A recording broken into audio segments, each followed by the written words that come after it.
Today, we'll study Unit 7 Properties of Bulk Matter or Chapter 7 Mechanical Properties of Solids.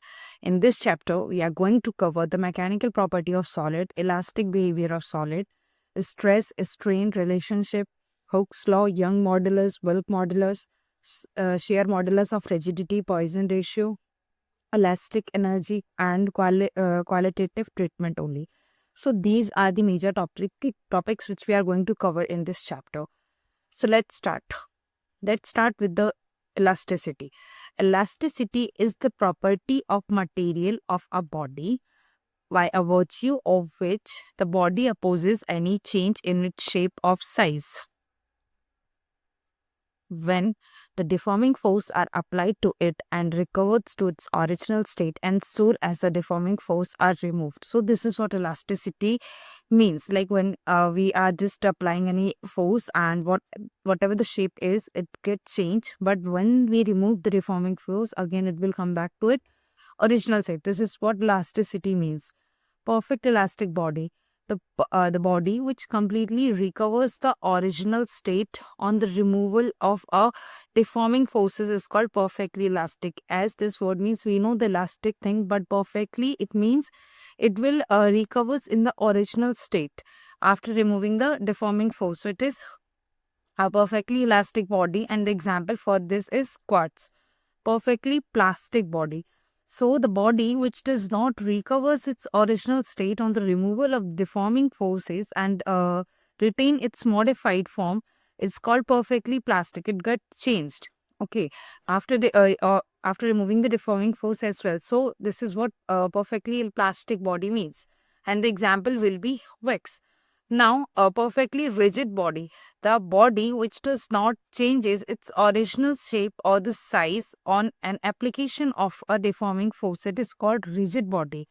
It does not change its original shape or the size on the application or when we apply a deforming force, but it is not changing its original shape or size, then this is called perfectly rigid body. Limit of elasticity. The maximum deforming force up to which body retains its property of elastic is called the limit of elasticity of that substance. Whatever the maximum deforming force we are applying on any body and it retains its property of elasticity, then this particular thing is called limit of elasticity of that substance. Also, one important thing, stress. The internal restoring force acting per unit area. We are applying the force but acting on the per unit area of cross section of deformed body is called stress. So stress will be equals to force per area cross section. It means F upon A mathematically. F is the force applied, A is the area of cross section of the body, and the unit will be Newton per meter square, and the dimensional formula will be ml inverse and t minus 2. So this is what stress means. Strain, the ratio of change in a configuration of the body to its original configuration is called strain. It has no unit. Strain is the ratio of change of configuration of the body. It's a change in configuration and the original configuration ratio, then it is called strain, and it has no unit. Hooke's law. If strain is small, then the stress is proportional to the strain. Like stress is directly proportional to the strain. So stress will be equals to A into strain. A is proportionality constant and is known as a modulus of elasticity. E will represent the modulus of elasticity.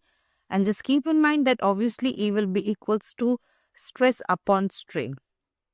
Now, elastic behavior of wire. So this is the graph which is representing the elastic behavior of a wire. Like how? Longitudinal stress is plotted against the longitudinal stress in the graph. Okay, strain is plotted with respect to the longitudinal stress. OA is following the Hooke's law. A is the limit of proportionality up to B, like we have graph, and these are the points, like whatever things are, like B is representing the elastic limit, C is representing the yield point, CD is representing the plastic region, D is representing the stress reaches its maximum value, and E is the wire break. So here this particular graph is representing the elastic behavior of a wire. Like see, A, limit of proportionality.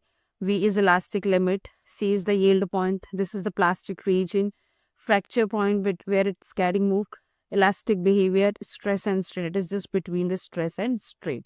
So these are the basic terms: stress, strain, modulus elasticity, Hooke's law. Modulus elasticity E is equals to stress upon strain. Now here in this page, mechanical properties of solid, whatever points we are going to study: elasticity, strain, stress, elastic potential energy, Hooke's law, bulk modulus, modulus of rigidity, types of modulus elasticity, Young modulus, whatever topics we are going to cover has been represented in this particular page. Now moving to the next, Young modulus. Even we have one practical for this Young modulus thing. So let's read it. Within the elastic limit up to which Hooke's law is applicable. There is an elastic limit up to which Hooke's law is applicable. The ratio of stress to the corresponding longitudinal strain is called a Young modulus. It means Young modulus will be is equals to longitudinal stress upon longitudinal strain. Mathematically, we say Y is equals to longitudinal stress upon longitudinal strain. Here like this, you can see there's a weight mg, length L, and then change in length it's delta L. So here it will be is equals to mg upon pi r squared area, and then delta and L upon L will be is equals to mgl upon pi r squared and the delta L. Mg is the weight applied, L is the initial length of the wire, R is the radius of cross section of the wire, delta is the increment in the length of the wire, and the unit will be Newton per meter squared, or we can say Pascal. The dimension formula will be ml inverse and t minus 2. So this is the Young modulus. Y will be is equals to mg L upon pi r squared and delta L. Now the bulk modulus. Within the elastic limit up to which Hooke's law is applicable, the ratio of the normal stress to the corresponding volume strain is called bulk modulus of the material body.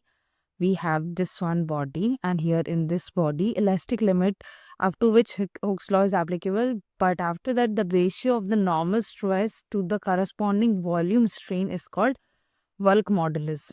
So the bulk modulus will be represented as B, which is equals to normal stress upon volume strain, which will be equals to minus of PV upon delta B. P is the applied pressure, V is the initial volume of the body, and the delta V is change in volume. So unit will be equals to Newton upon per meter square, or we can say Pascal. Dimensional formula will be ml minus 1 inverse or t minus 2. So this will be about the bulk modulus. Compressibility, reciprocal of a bulk modulus, or we can say just opposite of the bulk modulus is compressibility. It means beta will be equals to 1 upon V, which will be equals to minus of delta B upon PV. Unit will be meter square per Newton, and the dimension formula will be m inverse L t square. Now, the modulus of rigidity. Within the elastic limit up to which Hooke's law is applicable, the ratio of shearing stress to the corresponding shearing strain is called modulus rigidity. The ratio between the shearing stress and the shearing strain is modulus rigidity of a material body. Like this, we have a body, and after the deforming force, it gets changed like this, and angle has been made between them. So the modulus rigidity will be modulus rigidity will be equals to F upon A theta, where F is applied force, theta is angle of shear, and A is the surface area where force is applied. So unit will be equals to Newton per meter square, or we can say Pascal. Dimensional formula will be ml inverse and t minus 2. So this is about the modulus of rigidity. Now the Poisson ratio. It is the ratio of the lateral strain to the longitudinal strain. It is just between the ratio between the lateral strain to the longitudinal strain. So sigma is equals to delta R upon R, its whole upon delta L upon L. When we simplify this, we get delta R upon delta L into L upon R, where L is the original length of the wire and delta L is the increment of the length due to the tensile stress. and r will be equals to original radius of a area cross section of the wire, and delta r is equals to decrement in the radius. And unit we say, so it has no unit. And this is the diagram how the Poisson ratio has been represented. L is the length, delta L is the increment of the length, r is the original radius of the area, and delta r will be the decrement in the radius. So this is the Poisson ratio. Now the work done in stressing wire and a potential energy. So work done is always is equals to half of stress into strain into volume. So work done is stored as a potential energy. So potential energy will be is equals to half into stress into strain into volume. So it will be equals to, as we know, this is like half will be into Young modulus into strain, its all square, and the volume. This will be the work done stressing and the potential energy. Now the relation between the Young modulus, bulk modulus, Poisson ratio. So this will be y is equals to Tv 1 minus 2 sigma, then y 2 mu, then 1 plus sigma. So here we get 9 by, upon y is equals to 1 plus 1 upon b plus 3 mu. So this is the relation between the Young modulus, bulk modulus, Poisson ratio and all. So from the topics we have covered, we have found some formulas which we are going to use it in a numerical based question as well. So Young modulus will y will be equals to, as we know, longitudinal stress upon longitudinal strain. Mathematically we can write it as a mgl upon pi r square and delta L. Mg is the weight applied, L is the initial length of the wire, R is the radius of cross section of the wire, and delta L is the increment in the length. Bulk modulus is equals to B, which is equals to normal stress upon volume strain, or mathematically we can write it as minus of P V upon delta V. P is the applied pressure, V is the initial volume of the body, and delta V is the change in volume. Now the modulus of rigidity will be equals to F upon A theta. F is the applied force, angle of shear is the theta, and A is the surface area of the force applied. Poisson ratio will be equals to sigma delta R upon delta L into L upon R. L is the original length of the wire, delta L is the increment length of the tensile stress, R is the original radius of the area of cross section, and delta R is the decrement in radius. So these are the main formula for the Young modulus, bulk modulus, modulus of rigidity, Poisson ratio. Now, work done in the stressing wire will be equals to half of stress into strain into volume. Potential energy will be equals to half of Young modulus, strain square into volume. Relation between the Young modulus, bulk modulus, and there will be 2V, 1 minus 2 sigma. So these are all are the main formulas or the key equations which we are going to use, and which are very important as well. So now let's move with the questions. The value of a Young modulus of elasticity for the perfectly rigid body is always infinite, because we know that perfectly rigid body does not deform, right? It will just come back to it in its initial position. It means its spring will be 0. So its Young modulus is infinite. When we substitute the value in the Young modulus formula, so we get the value infinity. Second is, when a weight is suspended from a wire, the length of the wire increases by 1 mm. On suspending the same height from another wire of the same material, but having the length and the radius twice of its first wire, the extension of the length will be. So, as we know that L is equals to FL upon Y, this is already we have studied, then L is directly proportional to the L upon R square. So, F1 by R same over here. So, here L2 upon L1 is equals to L2 upon L1, R1 upon R2 and its whole square. So, we substitute the value 2 into 1 upon 2, its whole square, which will be equals to 1 by 2. So, L2 is equals to L1 upon 2. So, we get the value of L2, which is equals to 0.5 mm. So, the option B will be the correct one. Moving to the next. Two wires of the same material and the same area of a cross section area length L and 2L, they are stressed by the same force F along the length. The ratio of the strain produced in them will be. So we have two wires, okay. Two wires with the same material and have the length or of the ratio 1:2. So according to the Hooke's formula, F is equals to YA delta L upon L, as we know. So strain is equals to delta L upon L, which is equals to F upon YA. So strain of A, strain of B is equals to F of A by A and AA, or the same as the B. When B is substitute the value, we get 1:1. So the correct option will be 1:1. It means A is the correct one.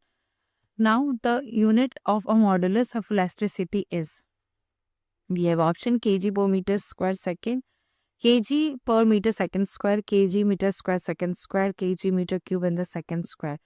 So unit of modulus elasticity is equals to unit of F upon A. It means unit of F is kg per meter second square and A is m square. So hence the unit of elasticity, unit of F upon A, when we substitute the values of both F and A and we get here kg meter per second square, it means option B is the correct one. The dimension formula modulus of rigidity is mL inverse T minus 2. Now moving to the next. On suspending a weight mg from a wire of the length of wire increases by the L, the work done in the process is. So work done is equals to half of FL. So this is equals to mg, as we have to find the work done. So it will be mgl by 2. So option A is the correct, half mgl we can say. F is equals to mg, we substitute the value, so here we get half mgl. Now Hooke's law essentially defines the elastic limit. It is just depends on the elastic limit. So option D is the correct one. Now two wires A and B are of the same length. The diameter of are in the ratio 1:2 and the Young modulus are in the ratio 2:1.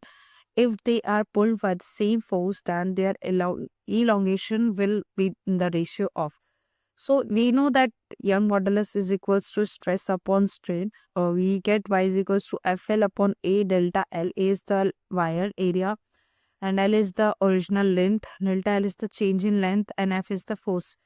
Now after rearranging it, we get delta L upon L is equals to F upon AY, which is equals to FL upon, we just substitute the value of area pi r square Y. So for the two different Y's we have to find, it will be like delta L1 upon delta L2. We substitute the values. So here we get 1/2 into 4/1, or we get the ratio is 2:1. So option D is the correct one. So this is the elongation ratio. Now, out of the following material whose elasticity is independent of the temperature, its inverse is steel. Second option is the correct.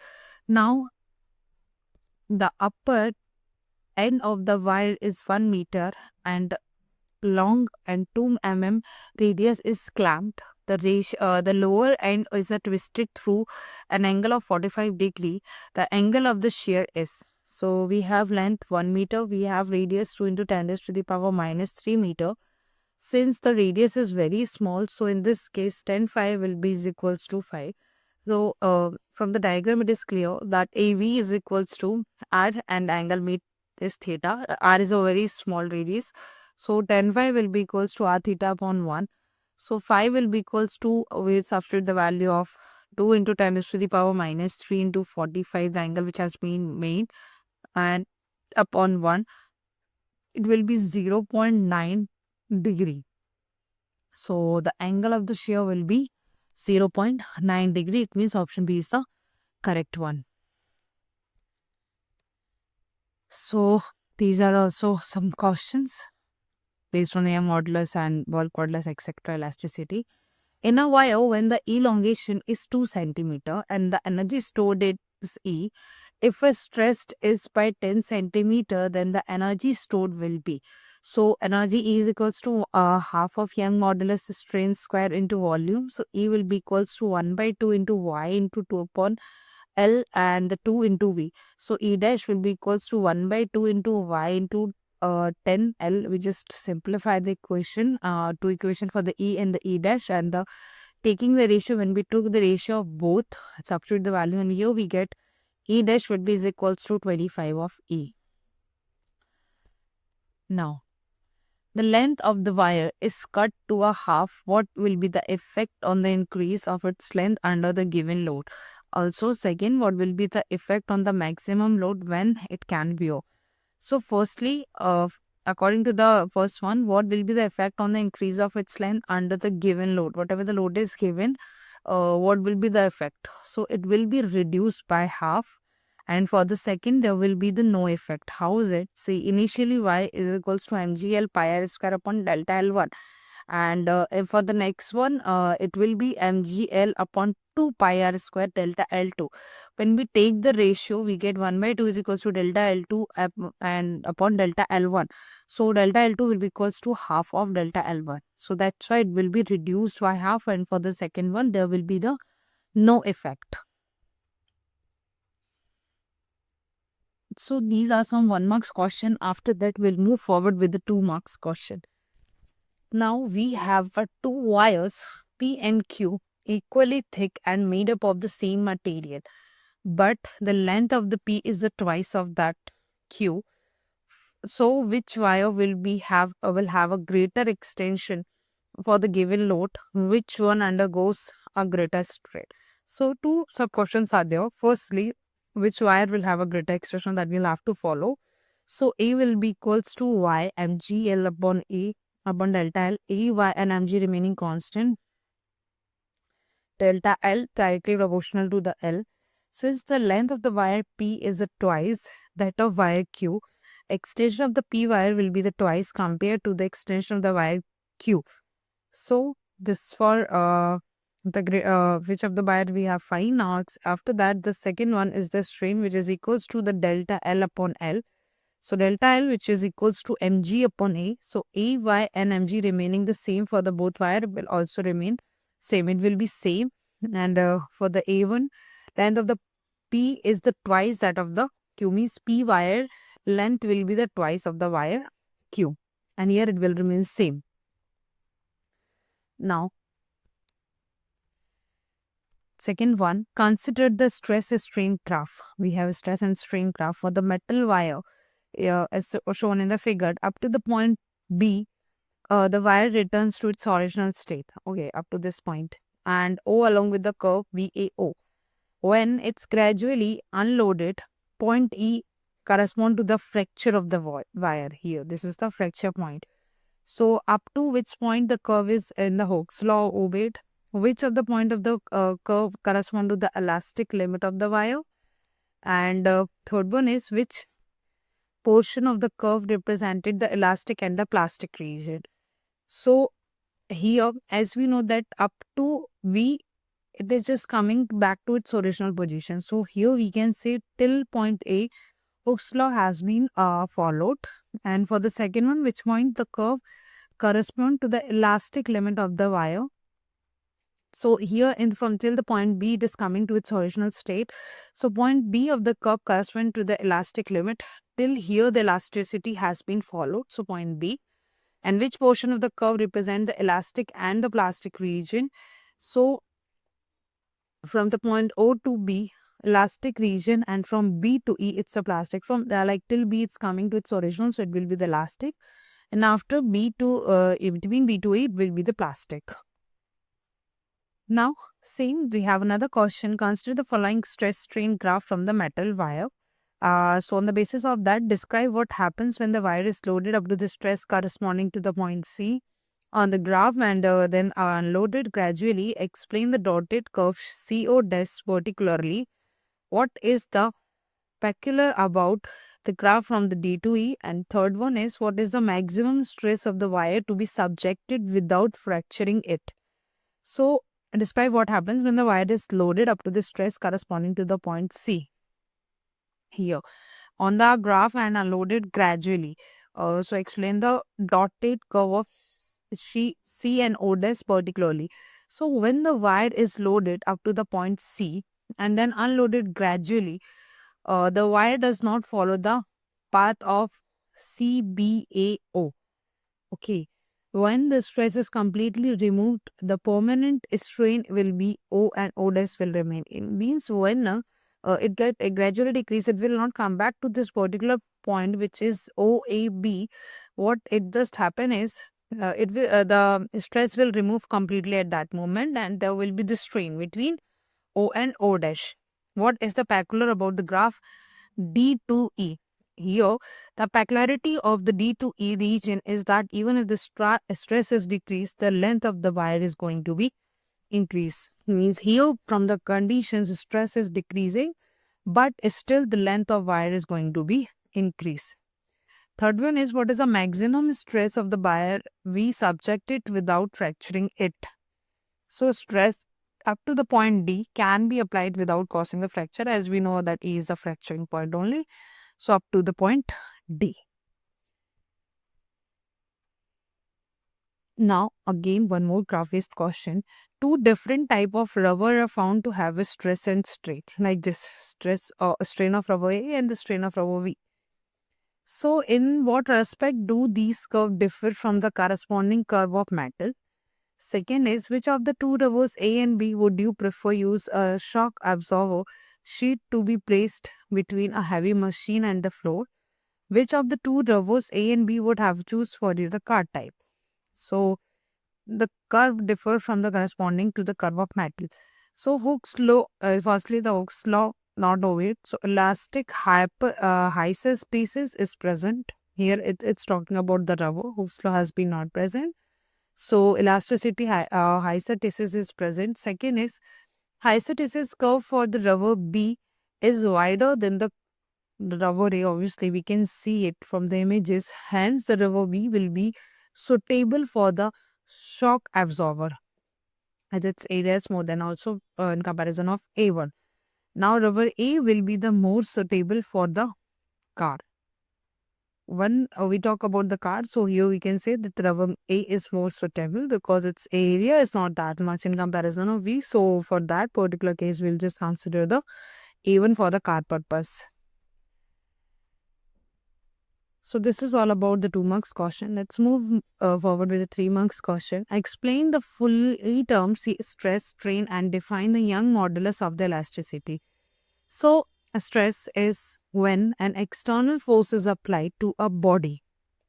You have already studied the definition of stress and strain, but let's come it again. Like here, when external force is applied to the body, its shape or size changes. To restore the original shape or the size, internal reactionary forces is developed in the direction opposite to the applied forces.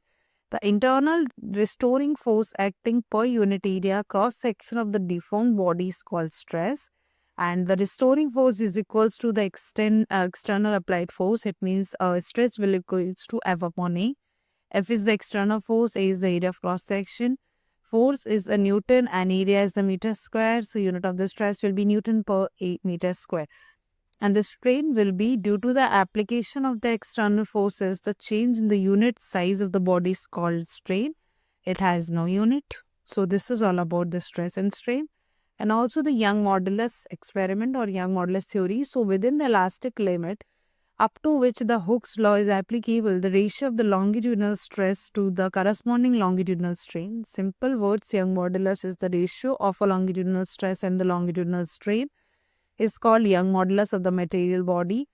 A force mg is applied to the metallic wire hanging from the rigid support. L is the initial length of the wire. R is the radius of the cross section of the wire. And delta L is equals to increment of the length. Longitudinal stress is mg upon pi r square. And longitudinal strain is delta L upon L as its ratio. When we put the ratio, that will be equals to mgl upon pi r square delta L. Mg is the weight applied, and if length is the meter, mg is the Newton. The unit of the Young modulus will be Newton per meter square, or also we can say Pascal. limit of elasticity. What do you say limit for elasticity with the help of graph. Also, we have studied the shearing stress, but still let's go with this topic again. What are the shearing stress and the shearing strain? Define the modulus of rigidity, material, and write the SI unit as well. So, shearing stress is when bodies acted upon any external force tangential to one edge of the surface and keeping the opposite surface fixed. Then the tangential force per unit area is called shearing stress. And same like shearing strain, when the body is subjected to the shearing stress, the ratio of the displacement and the layer to its perpendicular. See, this diagram is clearly representing after the shearing stress condition from the fixed layer is called shearing strain. Modulus of rigidity, so with a elastic limit up to the Hooke's law is applicable, the ratio of shearing stress to the corresponding shearing strain is called modulus of elasticity of the material. This is equals to F upon A theta. F is the applied force, theta is the angle of shear, A is the surface area where force is applied, and SI unit is equals to Newton per meter square, or we can say Pascal. Now, if the wire is stressed by applying external force, then prove that elastic potential of the energy per unit volume of the wire to 1 by 2 is stress into strain. So, if a wire length L and a area of the cross section A is stressed by applying an external force, then longitudinal stress will be equals to F upon A. So, the longitudinal strain will be equals to X upon L, where X is the increment of the length. Young modulus, we also know that it's a ratio between the stress upon strain. When we substitute the value, we get FL upon AX. So, the force applied F will be YAX upon L. So, now the wire is further increases by the infinitesimally small length dx, then work done will be dW is equals to FDX. So, we substitute this value of A over here with respect to the dx, so the small length. Therefore, to increase the length from L to L plus 1, L plus L only, then the total work done is often integrating the limit. We have a limit from 0 to 1. We substitute the value from 0 to 1 and then y a L upon x dx. We integrate it, we get y is equals to, W is equals to half of y1 upon L into AL. So, this will be equals to half formula of stress, strain and the volume. So, this work is stored from the wire in the form of elastic potential energy. This is equals to half stress into strain into volume. So, the energy stored in the volume will be half stress into volume. So, this is how we proved it, that half of stress into strain.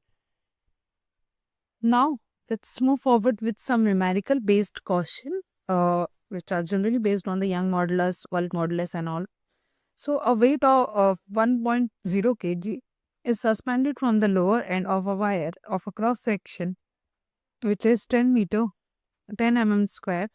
Find the magnitude of the direction of the stress produced in it. So, G is equals to 9.84 meter second square. So, stress is equals to F upon A, or we can say force upon area. So, force is 1 into 9.8 meter per second square, 9.8 Newton.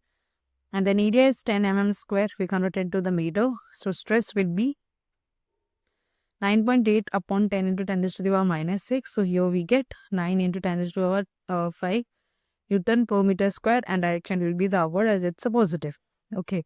So, now moving to another one, a copper wire has a length of 2.2 meter. It has a diameter is given. What will be the elongation length of 5 kg weight is suspended? Young modulus copper value is directly given and G is 10 meter per second. So, length of wire is 2.2 meter. Diameter is 7 into 10 raised to the power minus 4. Area of cross section of the wire will be pi d square upon 4. We substitute the value of diameter and all. So, force applied will be equals to 50 Newton. So, stress is equals to 50 upon pi 7 into 10 raised to the power minus 4. We simply substitute the value of area and all. So, here we get strain is equals to delta L upon L. It means delta L upon 2.2. So, strain will be equals to stress upon Young modulus Y. So, and we simplify the equation. So, here we get delta L will be is equals to 50. We can just keep delta L one side as you have to find the value of this only. So here we get delta L is equals to 2.2878 into 10 to the power minus 3 meter. Now, if the length of the wire is increases by the 1 mm, we have one wire and its length has been increased under 1 kg weight. What will be the increase under 2 kg or under 100 kg? So, Young modulus F upon A into L upon delta L. So, F is directly proportional to delta L. So, if the wire increases in the length under 1 kg, weight of the length will increases 2 mm under the weight 2 kg.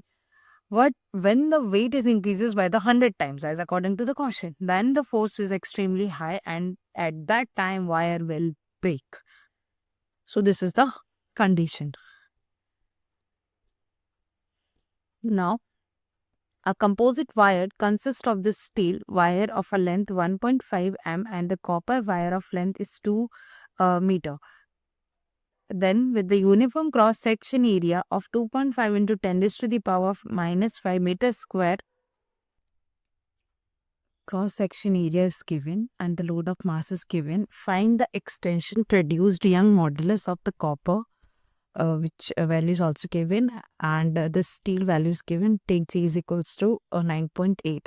So we have to find the extension produced by the Young modulus. So the tension due to the load remains same in the composite wire. So the tensile stress in the both wire will be the same. Area A will be 2.5 into 10 raised to the power minus 5 meters square. Force applied F is equals to mg. And stress is equals to F upon A as we know. So we just find the value of stress over here directly. And the length of the steel wire is given. Elongation of the steel wire is delta L steel. So Young modulus of the steel is equals to F upon A into L upon delta L steel. So this is what the Young modulus is. When we substitute the value, we get the delta L steel means is equals to 588 into 10 raised to the power minus 6.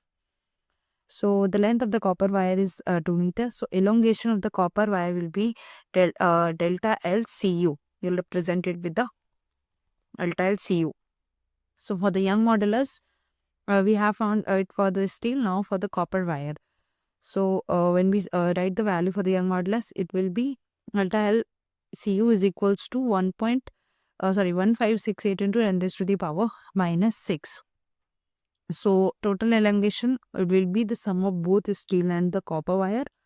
So when we substitute the value of both, we get the total elongation is 2.156 meters. So simply just find out the value of elongation for the first steel and then for the copper, and sum of both the values, we get the total elongation.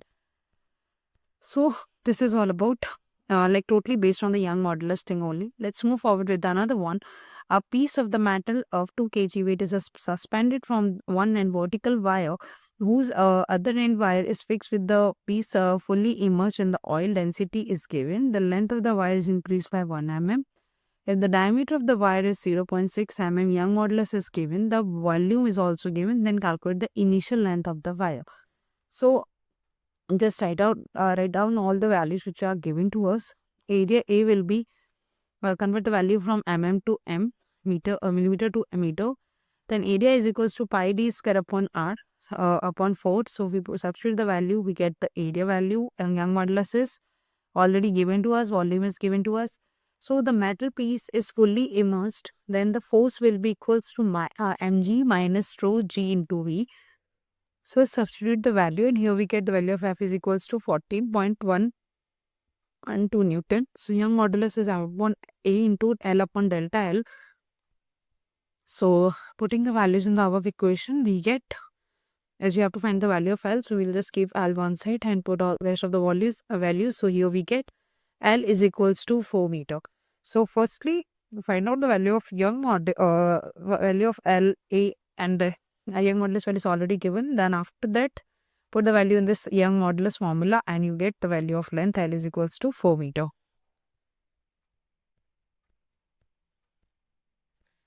Now, these all are based on either on the Young modulus or the Wolff modulus. With the help of the formulas and the key formulas, you will easily find out all the numerical values.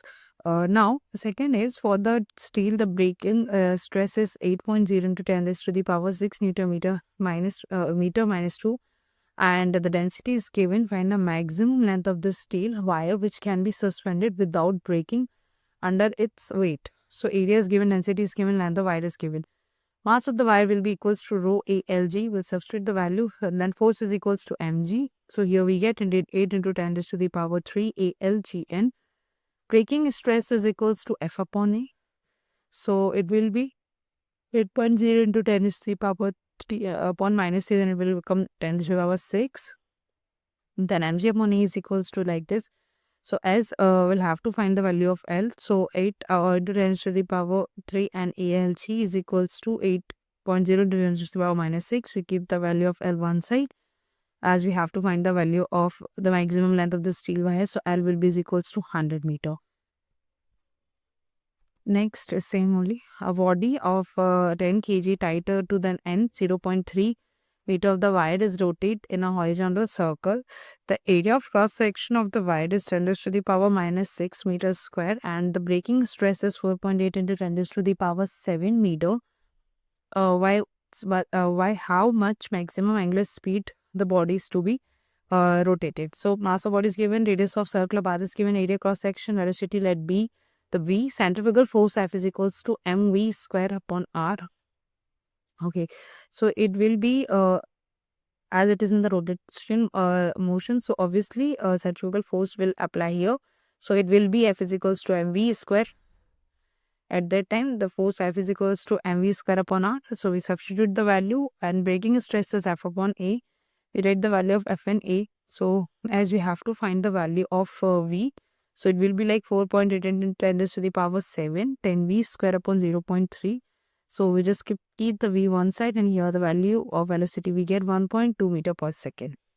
Angular speed omega is equals to V upon R. So omega will be equals to 4 radian per second, as we have to find the value of angular speed.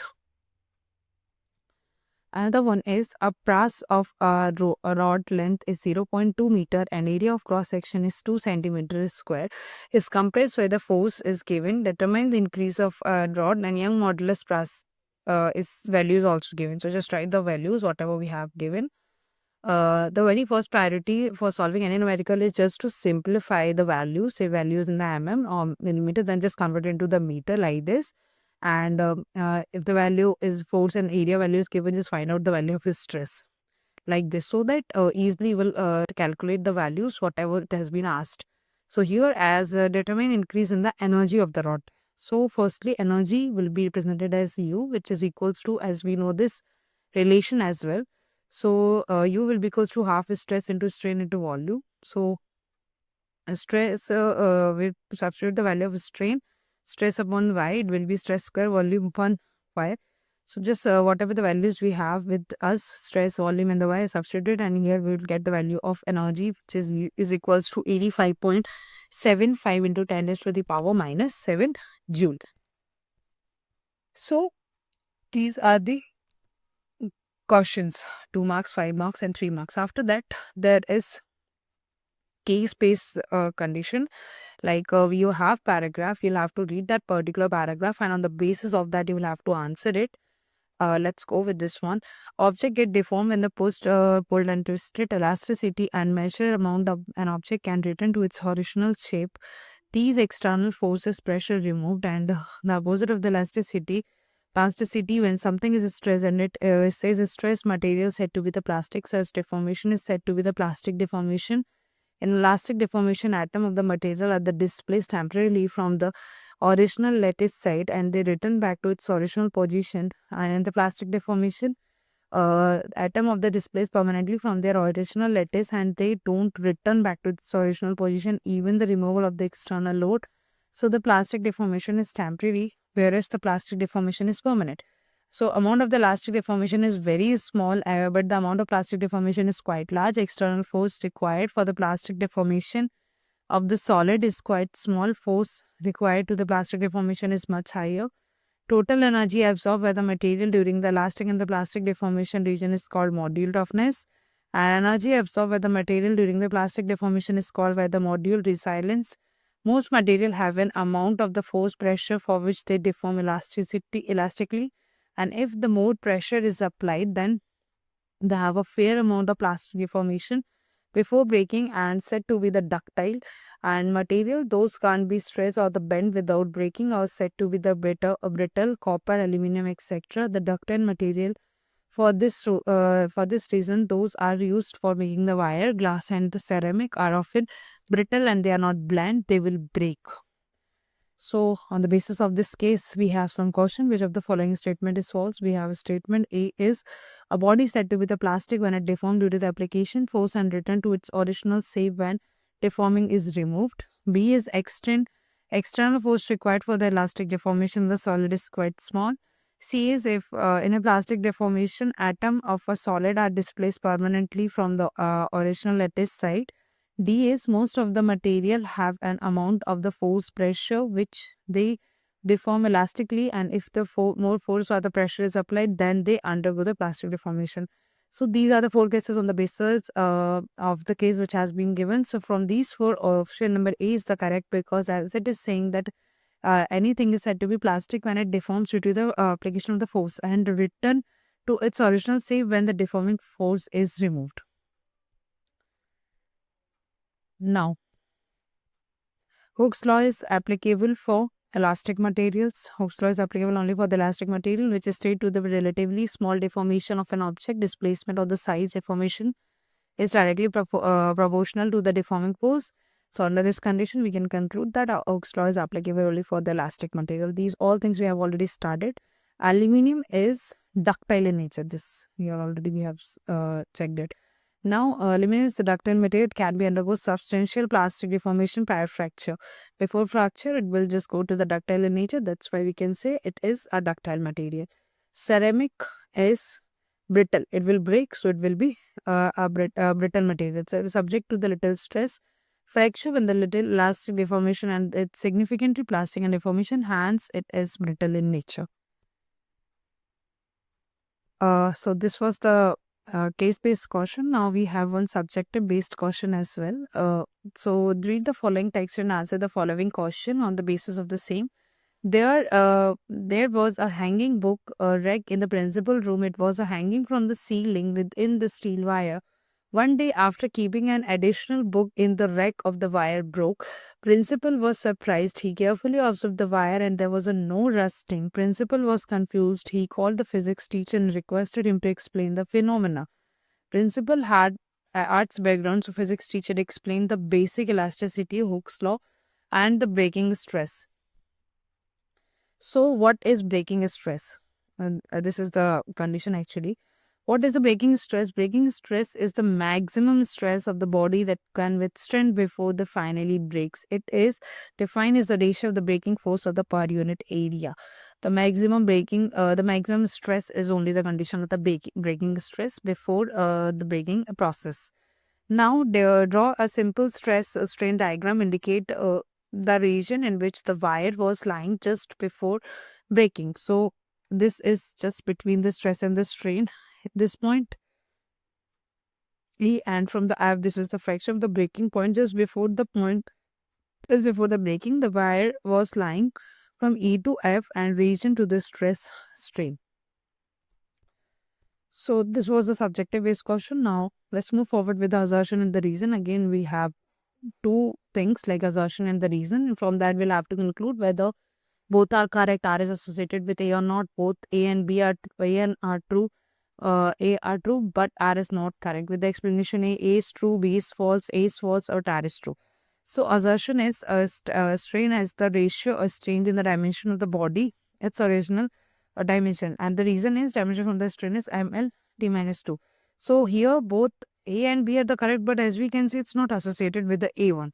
So yes, strain is equals to change in dimension upon original dimension. So hence assertion is true. It is a dimensionless quantity. So the reason is false, and also they are not as well associated. So here we can see only A is the true, but dimensional formula is its strain is not having any dimensional formula. It is a dimensionless quantity. So the reason is false. So A is true, but R is false. So like this, another question is also there. The assertion is ductile material is used for making the thin wires, and the reason is in the stress strain graph of the ductile material, the plastic region is too short. So here again the assertion is correct, but reason is not. Ductile materials is malleable, and hence it is used for making the thin wires. So assertion is the true. In the stress and the strain graph, the ductile material of the plastic region is extensive. So here the ductile plastic region is too short. We cannot say it like this. So that's why here it's only option A is the correct. Assertion is correct, but reason is not. So this is all about chapter 7. Thank you and stay tuned for the chapter 8.